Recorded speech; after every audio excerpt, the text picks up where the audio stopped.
A chuva tamborilava suavemente nas paredes de vidro do arranha-céus da Corporação Acesso Nova, como se a própria natureza tentasse avisar-me. Lembro-me de observar as gotas escorrendo pelo vidro ao lado da minha mesa, cada uma correndo contra a outra para chegar ao fundo. Eu fingia que elas estavam vivas, como pequenas pinceladas tentando escapar do tempo. Mas naquela manhã, não tinha o luxo de devaneios. Tinha um pressentimento e devia ter escutado. O escritório estava invulgarmente quieto. Até o habitual barulho dos teclados e as risadas falsas na sala de descanso pareciam abafados. Sussurros flutuavam pelo corredor como fumo, enroscando-se debaixo das portas, grudando nos ombros. Algo estava a chegar. Todos sentíamos isso. Exatamente às 10 horas, um e-mail chegou na caixa de entrada da equipa. Reunião obrigatória para todos. Sala de conferências 5. Imediatamente.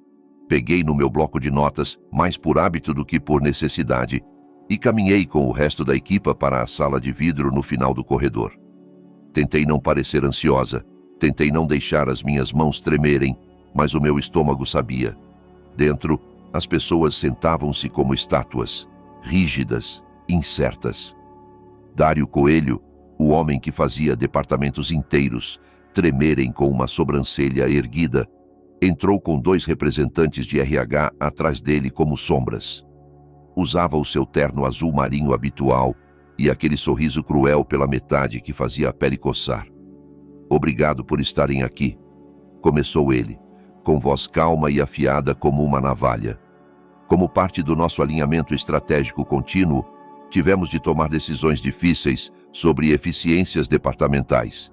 E então, os seus olhos fixaram-se nos meus. Camila Torres", disse ele devagar, deliberadamente, após uma revisão minuciosa de desempenho. "Foi determinado que o seu cargo não está mais alinhado com os objetivos desta empresa. Com efeito imediato, a sua posição foi terminada." Silêncio. Um silêncio absoluto, excruciante, do tipo que faz o batimento cardíaco soar como uma bomba nos ouvidos. Senti o sangue sumir do meu rosto. A minha boca estava seca. Nem conseguia engolir. Ninguém olhou para mim. Nem um colega. Nem Suzana da contabilidade, que uma vez chorou no meu escritório após um rompimento ruim. Nem João, que ajudei a promover. Nem mesmo Lina, que sentava ao meu lado há 3 anos e pegava emprestada a minha caneca toda a manhã. Todos olhavam para os joelhos, como crianças tentando desaparecer. "Pode recolher os seus pertences", continuou Dário, já passando para o próximo slide na apresentação, como se estivesse a discutir manutenção de impressoras. Não destruindo a dignidade de alguém em público. Levantei-me, mas as minhas pernas traíram-me. Elas tremiam. Cada passo em direção à saída parecia como vadear por cimento molhado. Abri a porta, saí para o corredor e foi quando o vi. Raimundo Carvalho. Limpador. 60 e poucos anos, sempre educado, sempre invisível para os outros. Ele estava no final do corredor, com o seu carrinho de esfregão ao lado, mãos cruzadas à frente, como se estivesse à espera. À espera por mim. Os seus olhos encontraram os meus, sem pena, só calma, como se já soubesse. Tentei sorrir, mas os meus lábios tremeram. Então ele caminhou em minha direção devagar e certo, e enfiou a mão no bolso. A sua mão emergiu, fechada em torno de algo.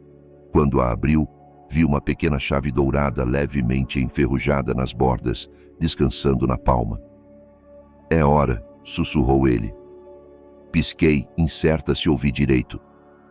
"Hora de quê?"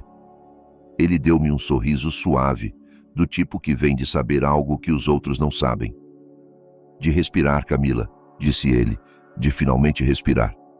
Ele assentiu e entregou-me um papel dobrado com um endereço escrito em letra cuidadosa e blocada. Rua dos Plátanos 17. Olhei para a chave, depois para ele. "Eu não entendo." "Não precisa", disse ele. "Ainda não." Fiquei ali, congelada, a chave quente na minha mão, como se tivesse esperado pela minha palma todo esse tempo. Ninguém nunca me entregara algo assim antes. Não uma chave, não confiança, não crença. O sorriso de Raimundo, o sorriso suave e envelhecido. "É seu agora." Lorena teria querido assim.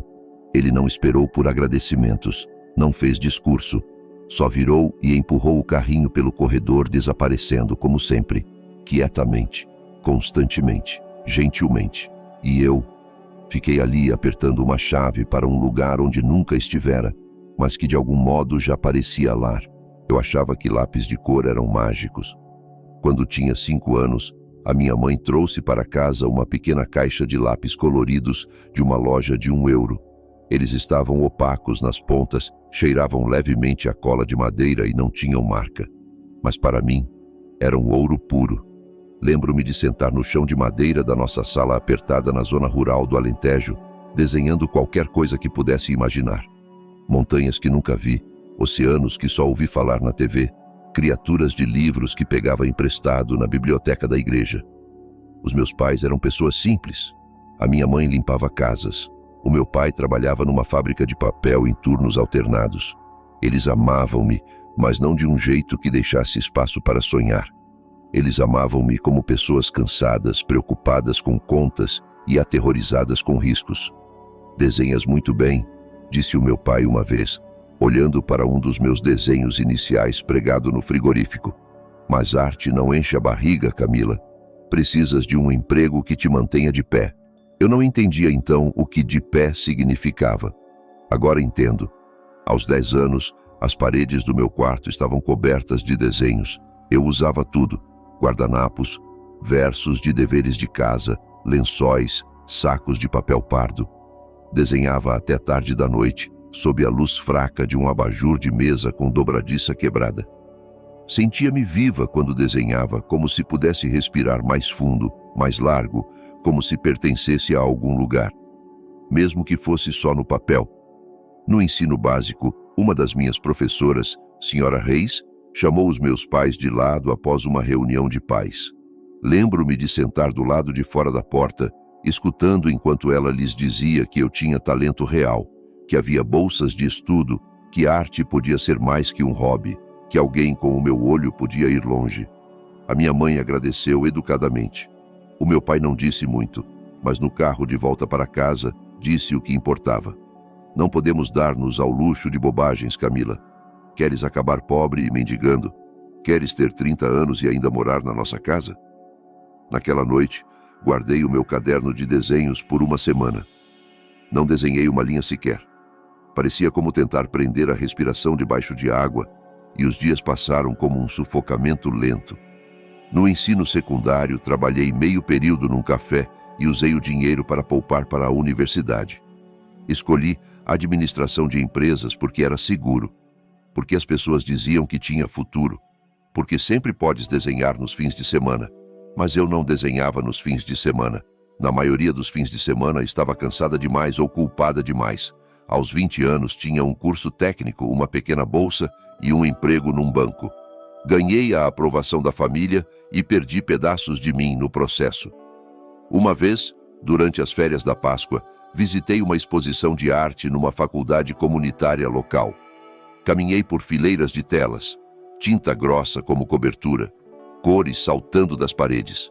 Lembro-me de ficar em frente a uma peça abstrata por tanto tempo que o limpador me perguntou se eu estava perdida. Eu estava. Não disse isso em voz alta, mas estava. Aos 23 anos, consegui um emprego em tempo integral na Corporação Acesso Nova no Departamento de Finanças. Benefícios completos, salário estável, um cubículo com o meu nome numa placa. O meu pai disse: "Agora isso é algo de que se orgulhar." Eu sorri, mas por dentro, algo pequeno e brilhante piscou uma última vez antes de se apagar. Quando entrei pela primeira vez na Corporação Acesso Nova, pensei que talvez tivesse feito as pazes com as minhas escolhas. O edifício era todo de vidro e aço, refletindo o céu como se não tivesse nada a esconder. Dentro, tudo cheirava a carpete novo e ambição.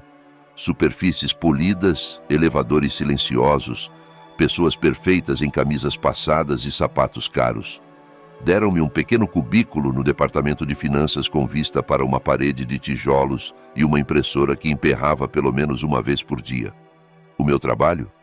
Planilhas, previsões. Sentar em reuniões onde homens com sorrisos apertados e ternos apertados Discutiam pontos decimais e estratégias de otimização de custos. Ninguém mencionava beleza, criatividade ou alma. Ainda assim, dizia a mim mesma que isso era a vida adulta, que isso era o que as pessoas queriam dizer com sucesso. Mas não conseguia parar o formigamento nos dedos. Durante os intervalos de almoço, comecei a sair escondida para o jardim atrás do edifício, um pedaço quieto de relva e 3 bancos que ninguém usava. Mantinha um pequeno caderno de desenhos enfiado na bolsa, as suas páginas macias de uso. Lá, à sombra de uma magnólia teimosa, deixava a minha mão lembrar o que o meu coração quase esquecera. Desenhava as linhas afiadas do edifício, o jeito como a luz do sol dançava no concreto, a postura encurvada de alguém checando o telefone em segredo. Não desenhava com propósito, desenhava para sobreviver. Foi lá que conheci Raimundo. Ele estava a empurrar um balde de esfregão na borda do edifício quando me viu. Parou, encostou no cabo e inclinou a cabeça para o meu caderno de desenhos. "Capturaste a luz", disse ele, voz rouca mas gentil. A minha Lorena desenhava assim. Não soube o que dizer. Ninguém no escritório falava com Raimundo. A maioria nem sabia o seu nome. Mas assenti, e isso bastou. Dali em diante, conversávamos a cada poucos dias quando os nossos caminhos se cruzavam. Ele contou-me sobre Lorena, a sua falecida esposa, uma pintora de domingos que nunca tentou vender o seu trabalho, nunca se importou se era bom o suficiente. Ela pintava porque precisava, porque, como Raimundo disse, era a única forma de respirar. Ela montou um ateliê na velha garagem atrás da nossa casa. Contou-me uma vez. Dizia que tinha a melhor luz da região. Nunca toquei nele depois que ela partiu. Não conseguia. Eu escutava. No início era só isso que fazia. Escutava. E, em troca, contava-lhe pedacinhos sobre mim. Como desenhava em sacos de papel quando criança. Como fui aceita num programa de arte, mas recusei. Como não contava a ninguém no trabalho que possuía um lápis. Ele nunca julgava, nunca me dizia que era tola. Só dizia: "Lorena teria gostado de ti." Com o passar dos anos, as nossas conversas tornaram-se a minha âncora. Os únicos momentos de verdade em dias cheios de jargão corporativo e sorrisos artificiais. Os meus colegas? Mal me notavam a menos que precisassem de um relatório corrigido ou arquivo localizado. Eu era confiável, quieta, invisível, exatamente como Dário gostava da sua equipa. Mas Raimundo via-me, não a empregada, não a garota das planilhas. Europa. Às vezes acho que ele sabia antes de mim que algo dentro de mim estava a morrer, quietamente, lentamente, e que um dia eu precisaria de um caminho de volta. Contava as janelas na torre de escritórios em frente à minha. 52. Cada uma um quadrado da vida de outra pessoa, outras pessoas com outros sonhos, clicando atrás do vidro. Perguntava-me se algum deles olhava de volta para mim. Mas talvez eu tivesse parado de ser visível há muito tempo. Há 3 anos, as coisas na Acesso Nova começaram a mudar. Reestruturação, chamavam.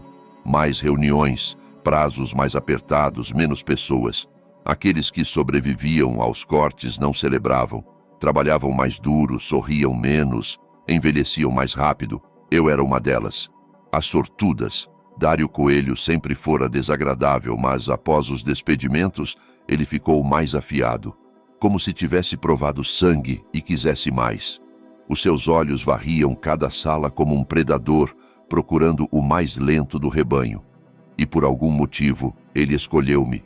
Chamava-me em reuniões por perder o panorama geral, mesmo quando não era eu quem apresentava. Copiava a alta administração em erros menores, coisas que não importavam. E quando acertava, ele nunca dizia uma palavra. O silêncio tornou-se a sua arma. E eu estupidamente aceitava-o. Dizia a mim mesma que ele estava estressado, que todos estavam sob pressão, que se trabalhasse mais duro, ele recuaria.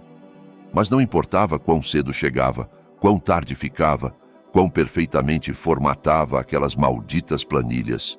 Ele continuava a vir, e eu continuava a encolher. O meu caderno de desenhos, outrora guardado com segurança no bolso lateral da bolsa, acabou enterrado no fundo de uma gaveta. Não o abria há meses. Toda vez que pensava em desenhar de novo, ouvia a voz do meu pai na cabeça. Arte não enche a barriga. Havia manhãs em que ficava em frente ao espelho da casa de banho e mal reconhecia a mulher olhando de volta. Bochechas ocas, olhos cansados, um terno que caía bem demais porque o usara por tempo demais. Em algum ponto, troquei cor por conformidade, respiração por balanços financeiros. Comecei a almoçar sozinha, não porque queria, mas porque ninguém notava quando parava de aparecer na sala de descanso. A minha voz ficou quieta. O meu riso desapareceu. Eu comecei a desaparecer. Raimundo notou. Não disse muito no início, só me observava ao passar no corredor. Um dia parou e disse: "Andas como se tivesses correntes nos tornozelos." Dei um sorriso fraco. "Só cansada, Raimundo." Ele não sorriu de volta. "Não, Camila, não é cansaço. É algo mais pesado." Quis chorar ali, na frente do limpador com o seu esfregão e os seus olhos que viam demais. Mas não chorei. Engoli, como sempre, e fui embora. Naquela noite fui para casa, abri a gaveta e tirei o caderno de desenhos. Olhei para a página em branco por um longo tempo, mas não conseguia desenhar. A minha mão pairava sobre o papel como um fantasma. Não sabia por onde começar, ou se ainda era permitido começar. Fechei o livro e guardei-o de volta. Algumas pessoas queimam em chamas. Eu estava a desbotar, uma planilha por vez. Não lembro muito da caminhada de volta à minha mesa. Só o zumbido frio das luzes fluorescentes e o clique dos meus saltos ecoando mais alto do que deviam. O meu nome ainda pairava no ar, como uma contusão. Camila Torres, terminada com efeito imediato, como se eu fosse uma planilha, revisada, considerada irrelevante e deletada. Uma caixa de papelão já me esperava na borda da mesa. Eficiência de RH no seu melhor. Alguém até começara a empacotar por mim. A minha foto emoldurada da mãe, uma caneca de cerâmica que dizia: "Introvertidos unam-se separadamente." A plantinha que cuidei por 4 invernos. E o meu caderno de desenhos, empoeirado, intocado, ainda fechado. Fiquei ali por um longo momento, só olhando para os itens de uma vida à qual não pertencia mais. Ao meu redor, as pessoas voltaram a digitar como se nada tivesse acontecido. Ninguém fez contato visual. Ninguém disse adeus. Essa foi a parte que mais doeu. Não o emprego, não a voz presunçosa de Dário, mas o silêncio, o jeito como 30 pessoas podiam fingir que nunca existira. Coloquei os últimos itens na caixa, levantei-a nos braços e caminhei pelo corredor principal uma última vez. Cada passo parecia mais pesado que o anterior. Não sabia para onde ia. Para casa, talvez, ou para o carro, ou para algum abismo onde vão todas as mulheres invisíveis. Naquela noite, não dormi. Sentei na beira da cama com a chave ainda na mão, o seu metal gasto pressionando gentilmente na pele. Devo tê-la virado 100 vezes, como se segurá-la por tempo suficiente pudesse sussurrar alguma clareza nos meus ouvidos. Indenização, formulários de desemprego, aluguer. O lado prático do meu cérebro gritava: foca na sobrevivência. Mas o resto de mim, a parte que pensei ter silenciado há tempos, sussurrava algo mais suave: vai. Por volta da meia-noite entrei no carro e dirigi. As ruas estavam vazias, a chuva ainda escorrendo pelo para-brisa em linhas lentas e preguiçosas. Postes de rua passavam como fantasmas. Segui as direções de Raimundo. À esquerda na Avenida dos Sobreiros, à direita passando a velha estação de trem, depois por uma rua quieta ladeada por varandas inclinadas e casas adormecidas. Rua dos Plátanos. 17 era uma casa modesta com um pequeno jardim frontal, uma caixa de correio torta, um gnomo de jardim faltando um olho. Parecia comum, o tipo de lugar que as pessoas esquecem que existe. Mas no final do caminho de cascalho atrás da casa principal, erguia-se um pequeno edifício separado com revestimento azul, desbotado e telhado inclinado. Uma luz amarela quente brilhava acima da porta. Saí do carro e aproximei-me devagar, a chave apertada no punho. A fechadura era teimosa. Tive de mexê-la 2 vezes antes de ceder com um clique suave. A porta rangeu ao abrir e entrei. O ar cheirava a tinta velha, cedro e tomilho. Era um quarto único, talvez do tamanho de uma pequena sala de aula, mas parecia vasto. A luz do sol devia entrar durante o dia pelas janelas altas, agora cobertas por cortinas finas. Prateleiras de madeira forravam as paredes, cheias de potes de pincéis secos, tubos de tinta meio usados e cadernos de desenhos empilhados como diários. Uma tela estava no centro do quarto, coberta por um lençol. Não a toquei. Em vez disso, deixei os meus dedos roçarem a mesa de trabalho gasta, sobre um conjunto de lápis de carvão empoeirados, um avental dobrado, uma caneca de cerâmica rachada com tinta ainda grudada na borda. Esse lugar não era só um quarto, era uma vida pausada no meio da respiração. Na mesa, enfiada debaixo de um pote de botões, encontrei um envelope com o meu nome escrito em letra inclinada e cuidadosa. Dentro havia uma carta, de Raimundo. Camila, Lorena sempre acreditou que esse ateliê tinha alma. Ela dizia que as paredes absorviam cada pincelada, cada suspiro e devolviam 10 vezes mais. Quando ela partiu, não suportava entrar nele. Mas quando te vi desenhando atrás do edifício naquele dia, soube. Tens a mesma luz nos olhos. Esse espaço é teu agora. Não caridade. Reconhecimento. És uma artista. Mesmo que o mundo tenha tentado convencer-te do contrário, a vida é curta demais para viver o sonho de outra pessoa. Raimundo. Afundei na cadeira mais próxima, o meu peito arfando com uma mistura de luto e algo que parecia assustadoramente próximo à esperança. Por um longo tempo sentei ali em silêncio. Então, sem pensar, peguei num bloco de papel na gaveta. As minhas mãos moveram-se sozinhas, tremendo levemente. Encontrei um pedaço de carvão rachado, mas ainda usável. Virei para uma página em branco e desenhei uma linha. Era irregular, dura demais, não perfeita, mas era minha. E pela primeira vez em anos, senti que estava a respirar de novo. Começou com uma linha, depois outra e outra. Toda a manhã, voltava ao ateliê de Lorena como se fosse igreja. O sol filtrava-se pelas janelas altas, iluminando partículas de poeira que dançavam no ar, como sussurros do passado dela. Não planeava o que desenhava. Só deixava as minhas mãos lembrarem. No início parecia exalar, após prender a respiração por anos. Desenhava o que via. Xícaras rachadas, flores do jardim, a curva gentil das costas de Raimundo enquanto regava os tomates. Enchia página após página, às vezes com nonsense, às vezes com fúria. Alguns desenhos rasgava antes mesmo de secarem. Outros guardava, colando nas paredes como pequenas afirmações. Ainda estás aqui. Ainda importas. Raimundo aparecia de vez em quando, às vezes com um sanduíche, às vezes com nada além da sua presença quieta. Nunca interrompia. Só sentava no canto, às vezes cantarolando baixo e sem melodia, como um batimento cardíaco. Tens mais cor nas bochechas, disse ele uma vez, entregando-me uma xícara de chá de hortelã. Acho que é poeira de carvão, sorri. Ele sorriu de volta, mas gentilmente. Não, é algo mais. Ainda não ganhava nada. O pacote de indenização da Acesso Nova bastava por um tempo e usei o que poupara ao longo dos anos. Dinheiro que pensei usar num dia chuvoso que aparentemente chegara. Ainda assim havia medo, sempre medo. Medo de estar a desperdiçar tempo, de o dinheiro acabar e essa coisa frágil e bela que encontrara desaparecer.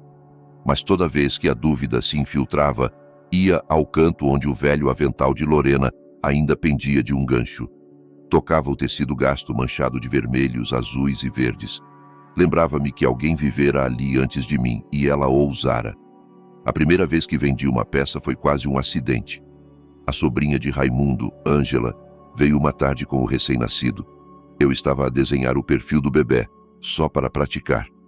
Ela olhou e perguntou se podia comprar. É só um esboço, disse eu, envergonhada. É ele, disse ela. Isso basta. Pagou-me 50 euros. Chorei depois que ela foi, não pelo dinheiro, mas porque alguém olhou para algo que fiz e viu valor. Mudou algo dentro de mim. A palavra espalhou-se, devagar, mas seguramente. Ângela contou aos amigos. Postei algumas coisas online. Criei um site simples, nada chique, só um portfólio e formulário de contato. Pedidos chegavam aos poucos. Retratos de animais, arte para quartos de bebê, ilustrações para o livro de poesia autopublicado de alguém. Comecei a dizer sim a coisas que outrora riria. Um mural para um café, uma pintura do jardim de alguém, um design de logotipo. Aprendia a viver por pincelada, por cor, por instinto. Em 6 meses, tinha uma pequena lista de clientes recorrentes. Ganhava o suficiente para cobrir o aluguer. E sim, insistia em pagar aluguer a Raimundo, mesmo que ele resmungasse toda vez que lhe entregava o envelope. Comprei suprimentos novos. Pintei as paredes de um creme suave. Instalei luzes mais brilhantes, mas deixei a essência do lugar intocada. Lorena ainda estava ali, nos cantos quietos, no jeito como o quarto guardava calor, como uma memória. Numa prateleira acima da mesa de trabalho, coloquei uma foto que encontrei enterrada num dos cadernos dela. Uma imagem em preto e branco dela rindo em frente a uma tela, as suas mãos cobertas de tinta. Alguns dias, sussurrava para ela, só um obrigada, só para que soubesse. O medo nunca me deixava completamente. Agarrava-se às bordas, especialmente em semanas quietas, mas toda vez que segurava um lápis, sentia-me mais forte. Não estava onde queria estar, mas pela primeira vez não fugia de quem era. E isso bastava. 2 anos passaram-se e o ateliê tornou-se o meu mundo.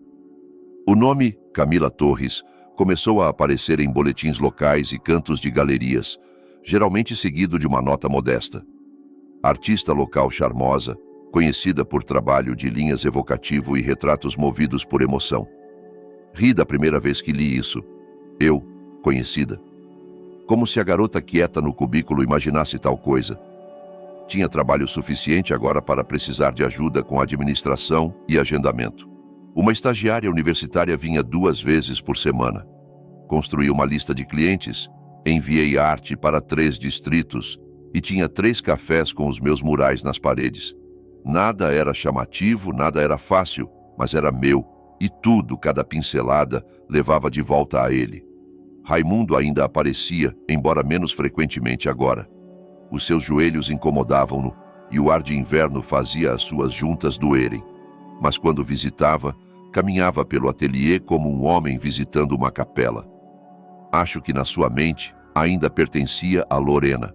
De certa forma pertencia, e talvez agora pertencesse a nós duas.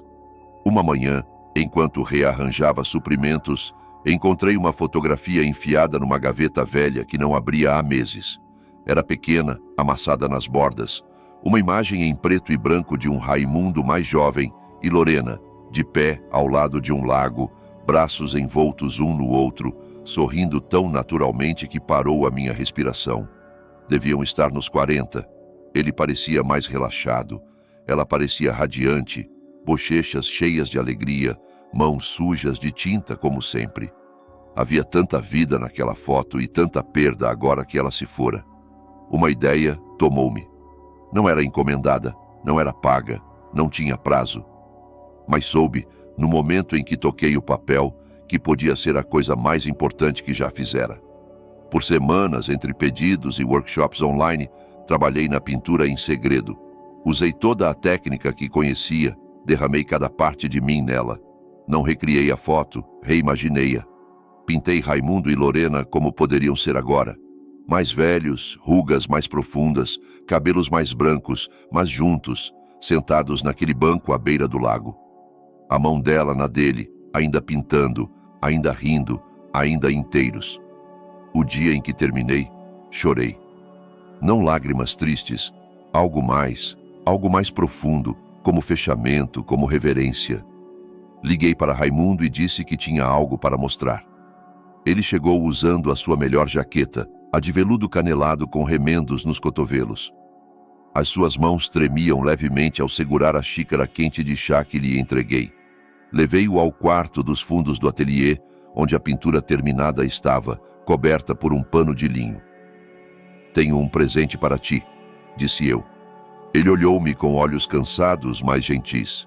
"Camila, não me deves nada." "Eu sei", disse eu, sorrindo suavemente, mas devo a ela. Puxei o pano. Raimundo olhou fixo.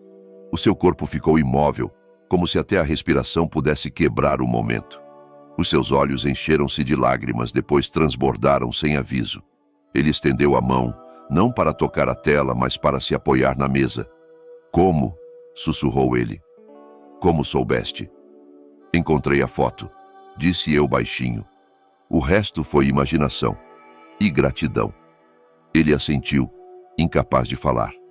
Ficamos em silêncio. A pintura brilhava sob a clarabóia. Os olhos de Lorena faiscavam com aquela alegria maliciosa que imaginei que carregara a vida toda. E Raimundo, bem, parecia o homem que eu conhecia, só um pouco mais em paz. Após uma longa pausa, virou-se para mim, voz tremendo. Não me deste só uma pintura, disse ele. Devolveste-ma. Estendi a mão e peguei na dele. E tu deste-me um futuro. Hoje em dia, acordo antes do sol. Não porque preciso, mas porque quero. O ateliê é mais quieto de manhã cedo, antes dos e-mails, antes dos pedidos, antes que o mundo se lembre que existo. Faço café, visto a minha camisola desportiva salpicada de tinta e sento à janela alta com uma tela fresca e uma alma que finalmente conhece paz. Às vezes ainda ouço ecos daquela vida de escritório. Os cliques dos teclados, o tom seco da voz de Dário, o peso de se sentir invisível. Mas eles ficaram mais quietos, como vozes vindas de uma casa onde não moro mais. Não falei com ninguém da Acesso Nova desde o dia em que saí. Ninguém estendeu a mão. Sem desculpas, sem fechamento. E honestamente não preciso, porque o que tenho agora é melhor. Há poucas semanas recebi uma ligação de uma editora de livros infantis. Viram o meu portfólio online. Uma das minhas ilustrações fora compartilhada num grupo de pais e queriam oferecer-me um contrato de longo prazo para ilustrar uma série inteira. Não só um livro, uma série toda. Quando desliguei, sentei no meio do chão do ateliê, cercada de pincéis, tecidos e retalhos de ideias. E ri. Uma risada grande, aberta, ridícula, que ecoou pelas paredes como um coro. Nem percebi que chorava até sentir o sal nos lábios. Lorena teria amado aquele momento. Raimundo também. Ainda mantenho a foto dela na prateleira, ao lado de um pote fresco de pincéis e um pequeno esboço da magnólia sob a qual sentava atrás do edifício da Acesso Nova. Círculo completo, mas melhor, porque agora a árvore vive só na memória, e a memória pertence-me. Na semana passada, uma jovem chamada Alicia parou no ateliê. Seguia o meu trabalho online e perguntou se eu aceitava aprendizes. Ela parecia comigo anos atrás, olhos cheios de algo selvagem e quieto, dedos mexendo na manga do suéter de brechó. Disse sim, porque alguém uma vez fez espaço para mim e agora é a minha vez. Naquela noite, sozinha no ateliê, vi o meu reflexo na janela alta, o meu cabelo preso num coque bagunçado. Havia tinta nas bochechas, nos dedos, até no pescoço. E eu parecia viva, não perfeita, não rica, não famosa, mas vista. Raimundo uma vez disse-me: as portas certas abrem-se no tempo certo, mas cabe a nós ter coragem de atravessá-las. Na época, não sabia o que isso significava. Agora sei. Às vezes a porta é real, velha e enferrujada, atrás de uma casa quieta na Rua dos Plátanos. Às vezes é uma tela, ou um caderno de desenhos, ou uma única linha trêmula desenhada no escuro. Mas sempre é o momento em que paramos de pedir permissão para ser quem somos. O mundo não me deu essa chave. Raimundo deu, Lorena deu, e agora segurei-a nas mãos, não com medo, mas com propósito. Porque sei quem sou agora. Sou Camila Torres, sou uma artista, e estou em casa.